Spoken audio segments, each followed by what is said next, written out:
Hi, everybody. It's Kim Carpenter here with World Changing Women, and I have the lovely and talented Morna Haist with me. Hi, Um, Kim. Hi, so glad to have you here with us. We're going to have a very real, no BS conversation. There might be some explicit lyrics, so Definitely. Yeah. if you have tender ears, you might want to cover them. Otherwise, lean in. All right, ladies, we're going to have a real conversation. Let me tell you, first of all, this is the beginning of a conversation series that I'm going to be hosting with World Changing Women called Conversations That Matter. So this is kind of like, woohoo, the launch of that informally. And we're going to be getting on and doing Facebook Lives with women leaders in for-profit and nonprofit, all about social impact and what does it really take to be a world-changing woman in today's world, and how do we deal with all of the stuff that's going to come up and confront us, both, in our inner game and also just out there in the world. There's so much happening right now. I just Right. can't even start to talk about it, but that's a little intro of who I am and what this is. And then I want to tell you a little bit about Morna, and then we're going to just dive into the conversation. So Morna is an amazing master facilitator, transformational designer. I'm reading, there's like so much to say about Morna. Global leadership coach. She has an incredible organization called Revolutionary Woman. She is a serial social entrepreneur. She's designed and led hundreds of transformational learning experiences, you guys, for thousands of women leaders and change makers. She's founded 4 social impact organizations herself. She's consulted, spoken around the world, designed and led multi-year countrywide transformation projects. So she, Wow. right? You sound really good.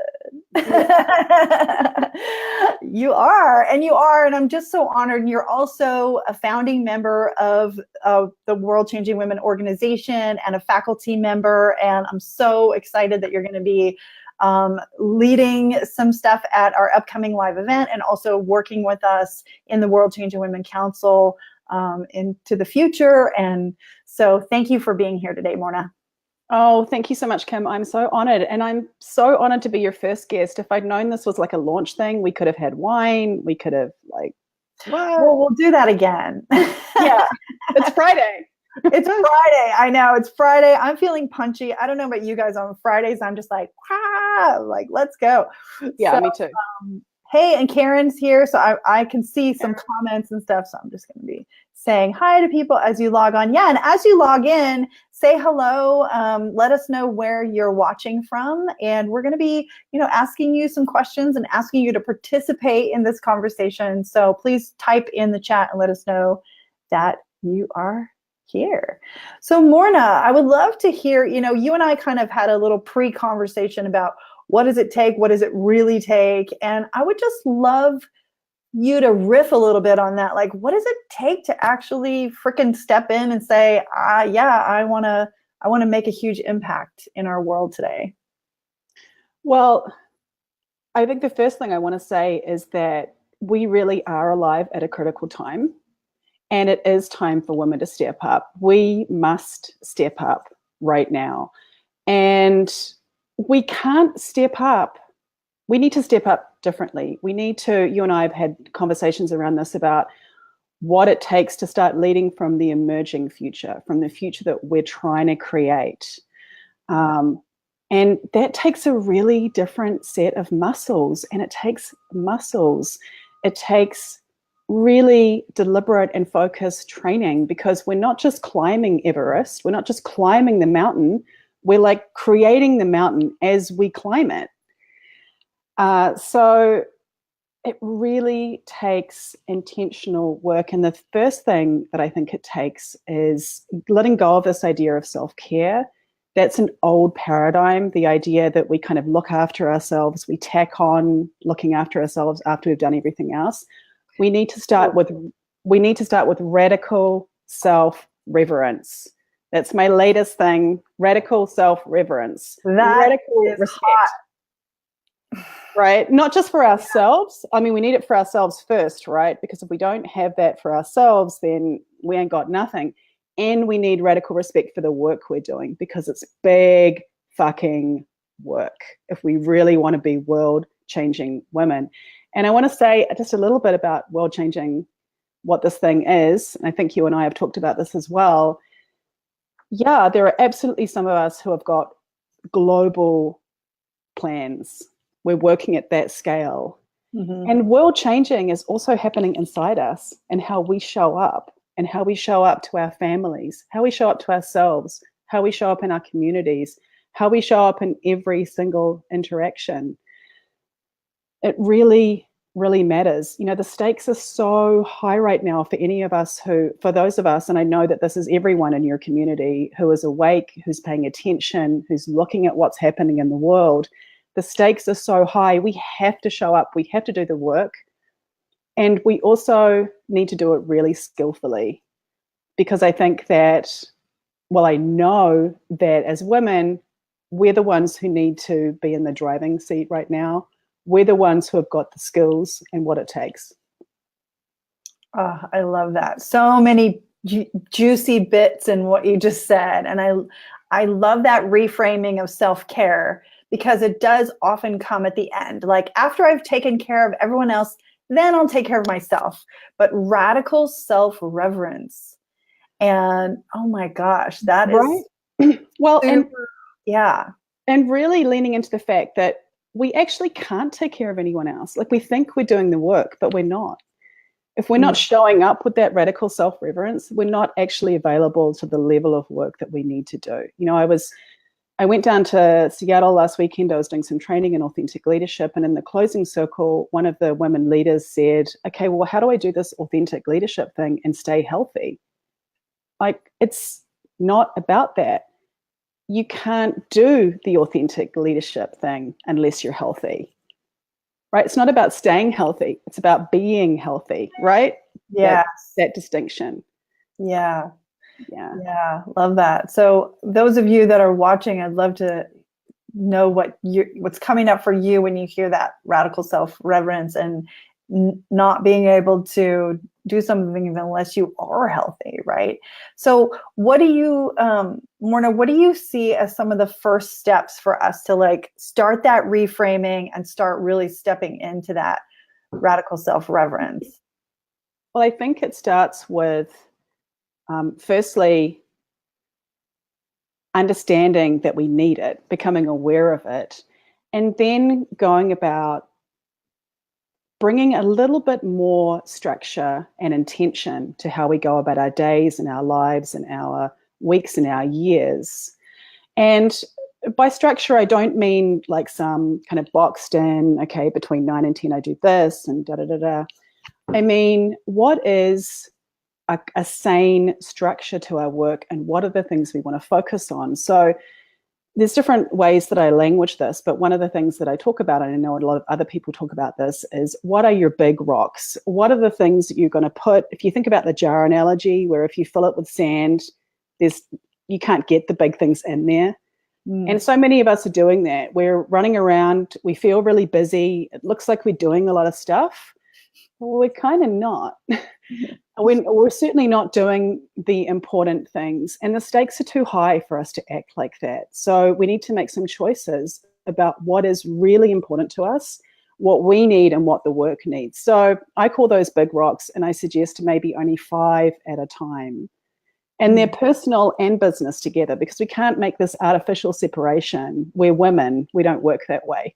It's all tangled together for us.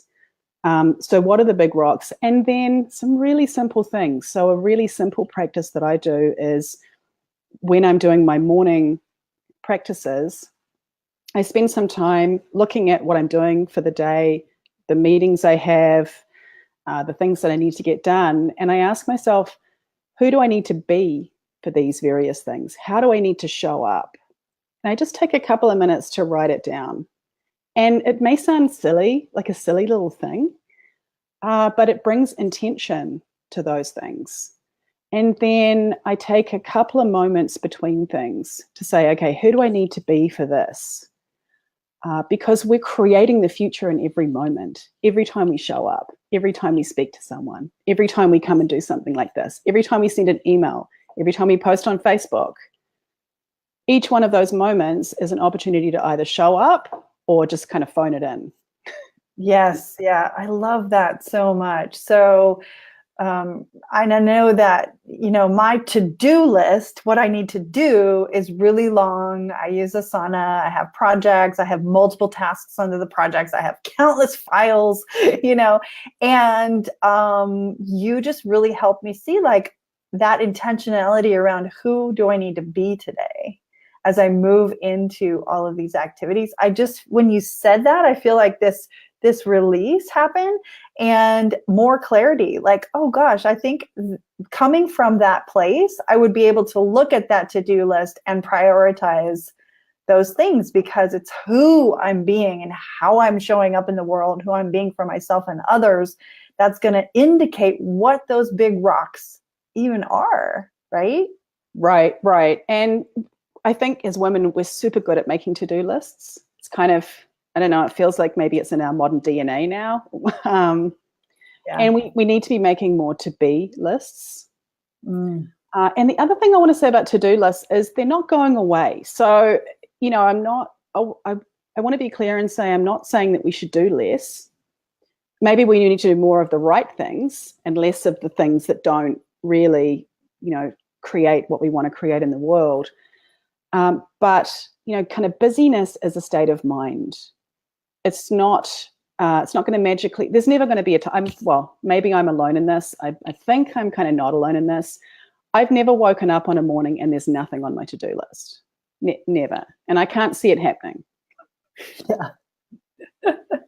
Yeah, exactly. When people tell me that they're bored, I'm amazed. like I meet people and they're like, yeah, I'm like, what's going on in your life? And they're like, I'm kind of bored. I'm like, okay, wow. Because how is that possible? Asleep. Yeah. Asleep. How is that possible? Yeah. Yeah. So many things on the to-do list. So give us some examples, because I would love to dive into this now. Like, what are some examples of big rocks or categories that people could start looking at? Well, I can tell you mine. Okay. How about we start there? So right now, I do this quarterly, 4 times, I was going to say 3 times a year, but there's 4 quarters in a year. I do it seasonally. Tuning into what's important, what I need to focus on. So right now, my 5 big rocks are physical and emotional wellness. That rock kind of doesn't really leave. That's one that needs to be there. However, there might be a different focus. So right now, my focus is on this thing that I call empowered presence. So how do I show up, as we're talking about, with everything I've got? What does that look like? And how does it relate to my my physical and emotional health? So having a bit more inquiry around what I need rather than just ticking a box of, if I go to the gym for half an hour, I've ticked that box. We're not moving from that mechanical way of seeing it. The second big rock for me is my family, and specifically one of my teenage daughters who has a chronic illness, who has been bedridden on and off since January. I really need to show up for her. And show up really skillfully. And that takes focus, and it's super important for me and the rest of my family. Wealth creation is my next big rock, and that relates to my activities in the world, that I am focusing on what's going to build wealth in my work and wealth for the people that I work with. And I'm not just talking about financial wealth, but I am in part talking about financial wealth. And I think that sometimes as women, we don't have this front and center in the things that we're focusing on, because it does shift the activities you do in your work. You're looking at scaling and building wealth. And then impact is my 4th one. So that is, I've got big goals. It's time for me to, take all of those things that you were saying about me at the beginning of our interview and get this training and work and way of being to as many people as possible, because it feels so urgent for me that it feels like such a make or break time on the planet for us to step up as women. Yeah. And I, feel it in my bones that that's my work to do. So impact. And then the last one is fun and community. And that's one of the reasons that I'm in World Changing Women, and actually for all the other reasons above. Fun. We've got to lighten up. Yeah, the work is really challenging, and we've got to lighten up. We've got to have some fun. We've got to have our girlfriends. We've got to have our mates on the journey. We can't do any of this alone. So when I have these big rocks, they inform how I structure my week, my day, what I pay attention to, what I say yes to, what I say no to, how I make decisions. And I go through this process with intention. I've got them up next to my desk at all times. Really beautiful. So you've got your big rocks, and then you can really tease out like what's needed today. Who do I need to be today? Yeah, I'm so moved and touched by your experience with your family and with your daughter. And I know that, you know, for so many of us women, I don't have children, so I don't know what that's like. And I can't even imagine. I talk to moms all the time, right? But for so many women, they have 2 or 3 full-time jobs, right? Being a parent, raising the child, and everything that comes with that. Then they have a business, and on top of that, there's some kind of impact mission. This I can't not do it thing, right? Like I need to, and the people in our World Changing Women circle, it's like, I need to end the gender gap in my lifetime, right? I need to create the circular economy inside the apparel industry, one of the most polluting industries in the world, right? So they're like big missions and big goals. And I think what stops a lot of women from moving forward and acting on the fire in their belly to make positive change are things like, well, I need to be there for my daughter. I need to show up for my family. You know, a couple of years, my dad passed away actually 2 years ago today. Today is the 2-year anniversary.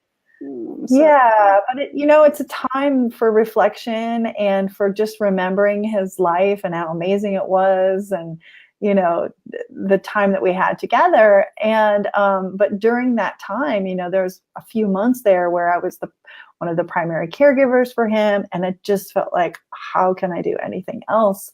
So talk a little bit about that. Like, how do we manage our energy? How do we show up in all those places that we need to show up for and still stay in alignment with our mission? Well, gosh, there's so much there. And I think the first thing that I want to say is that it comes from being in alignment with our mission. Wow.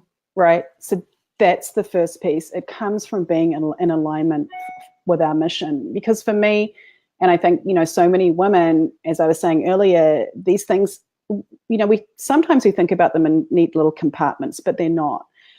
You know, there's that really famous saying, how you do anything is how you do everything. And it's true. You know, the way I show up for my daughter has a really complex illness that doesn't have an easy solution at all. It's chronic. It may be lifelong. How do I show up for that? And then what are the parallels between that and my work in the world when I'm working with women who are leading revolutions, who are creating this future that doesn't exist? There are so many similarities and parallels in how I show up, how I need to show up, and one creates the other, and vice versa. You know, it's interesting. I've had a couple of friends say to me, "I'm surprised that you're still working at the moment. I'm surprised that you're still, you know, doing these big things." And my response, I have a few different responses to that. One that I won't share, my first response. But the second one is the work that I'm doing in the world helps me show up for my daughter. And if I wasn't doing that work, I wouldn't be able to show up in the way that I need to show up. And that message, that way of being is really... you know, I know that I'm in a fairly significant period of up-leveling myself so that I can really step into what it is that I'm here to do. And it might sound really weird to say, but having my beautiful daughter, who I love more than anything in this situation, is in many ways is a gift. She's learning so much about, she's only 16. Imagine the things that she's needing to learn. So we can always make a choice about how we want to show up. And it doesn't necessarily mean that you're spending, that it's associated with how much time you spend on something either. Yeah, those are some of my thoughts on that. Love that. Yeah, that's a really great point. You know, I talk to a lot of women, and where one of the big conversations is like, how do we become the women that our daughters and granddaughters and great granddaughters will look up to, right, and use as a role model? And you know, how do we do that every day, right? Oh, that reminds me of something that we were talking about a few weeks ago, and, you know, talking about World Changing Woman Live coming up. And actually, it's really soon, right? It is. And November 1st, 2nd, and 3rd is when right. the event is, yeah. And for those women who are coming and those who are kind of on the fence, we're going to be having a session on showing up and revolutionary leadership. And I'm going to give people an experience of what it actually feels like in your body. And that relates to what we were talking about how you need to become the invitation to the future you're trying to create. You need to become the invitation to that. You're creating the future right now in every moment and how you show up. And we can actually act like it's the future right now, if that makes sense. And so step into it as if it were already occurring right now. Right, in your body and the way you speak to people and the way you show up. Yeah. Yeah, I love that. I love that. I know you've done some of Otto Scharmer's work, who has the Presencing Institute and is working in ULab out of MIT, and I have as well. And yeah, that work is so powerful, I think, too. We need to create from that future fulfilled as if it were already existing, like being there instead of being here saying, looking at the gap, right? Like, oh, there's this huge gap and how are we ever going to get there, right? Like, as long as we stay focused on that, it's really challenging. But we step into that future fulfilled and the future that we are creating, and it is emerging. I actually see it as more like coming towards us than us moving into the future in a linear way. I wonder if it's like right, like yes, like compressing around us. So I can't wait to learn from you and have that experience at the live event. And I'm just looking at the time, so we're probably going to wrap up now. But any of you that are resonating with this conversation, you would love to be part of this conversation, we'd love to have you. There are still some spots left at the live event. It's happening in Austin, Texas, November 1st, 2nd, and 3rd. You can find out more at worldchangingwomen.live, and I'll just post that in the chat thread here after we complete. But worldchangingwomen.live. It is going to be an incredible 3 days full of speakers like Morna, like Deb Barrasett, who's going to be teaching how do you really, she's a public relations expert, more than 25 years of experience, getting brands, world-changing brands into the world, getting you seen, known, heard, and recognized inside your industry so you can make the biggest difference you want to make. We have people talking about how do you build a profitable audience of followers or for your mission or your movement if you have a nonprofit, right? And how do you enroll people constantly in your ideas that you are getting out into the world? We need all of these skills. We need the external strategies, and we need everything that you're bringing, Morna, around how do we just keep showing up every single day, focused on who we're being. So I really hope to see you all there. And Morna, thank you so much for your time today. Did you want to read something I have a little reading to close. Great. It's called Edge Walking, and it's one of my favorite readings. For me, it sums up where we're at and where we need to be as world-changing women. Okay. People who persevere walk the undulating edge between hope and fear, success and failure, praise and blame, love and anger. This difficult path often feels razor sharp and dangerous, and it is. Scientists call it the edge of chaos. It's the border created by the meeting of two opposing states, Neither state is desirable. In fact, each must be avoided, no matter how enticing and familiar it appears. Possibility only lives on the edge. Security is not what creates life. Safety, safe havens, guarantees of security, none of these give life its capacities.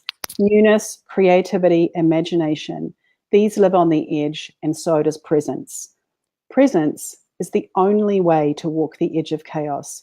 We have to be as nimble and awake as the high wire artist, sensitive to the slightest shift of wind, circumstances, emotions.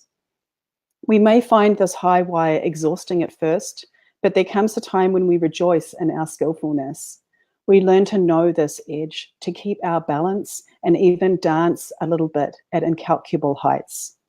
Walking the edge never stops being dangerous. At any moment when we're tired, overwhelmed, fed up, sick, we can forget where we are and get ourselves into trouble. We lapse into despair or anger, or we get so caught up in our own enthusiasm and passion that we lose any sense of perspective and timing, alienate friends, and crash into an exhausted mess. The edge is where life happens, but let's notice where we are and not lose our balance. Ooh, gorgeous. The edge is where life happens. It's not about safety and security. And love that. And as you were reading, it made me think about our motto, Stronger Together, and how we do all have to walk our edge by ourselves, but we don't have to do it alone.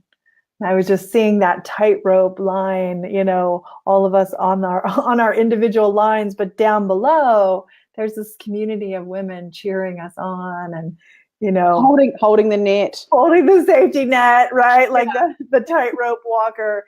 Yeah. Because I know, and as you said earlier, we don't do the big stuff all alone, right? We need community, we need each other. And so that's available here at World Changing Women. Thank you so much, Morna. I love you. And I love you too. Happy Friday. Happy Friday, everybody. Let us know what you think about this video, and I will post the link to the live event. Hope to see you there. And you can also come join the conversation on the Facebook group, World Changing Women Rising. Love you guys. Mwah. Bye. Bye.